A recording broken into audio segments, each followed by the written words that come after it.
বন্ধুরা, আমাদের এখানে কিছু পুলিশ এসেছিল মসজিদ থেকে মাইক খোলার জন্য, কিন্তু তারা কোনো নোটিশ দেখাতে পারেনি। জনগণ বিক্ষোভ দেখালে পুলিশ সেখান থেকে চলে যেতে বাধ্য হয়। তাই আপনাদের সকলকে বলবো, কেউ ভয় পাবেন না। অন্যায় দেখলে সেখানে সমস্ত গ্রামবাসী মিলে প্রতিবাদ করুন।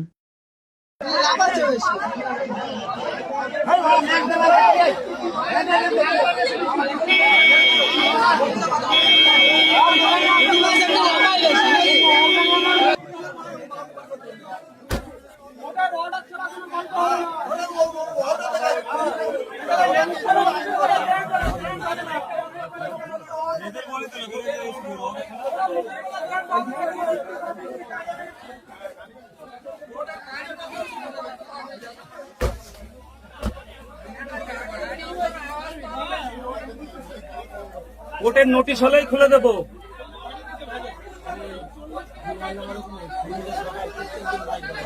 আর সেগুলো তো দেখতে পাবে না। অসুবিধা হয় মানে বাচ্চা কাচ্চা পড়াতে শুরু করে অসুস্থ মানুষ পর্যন্ত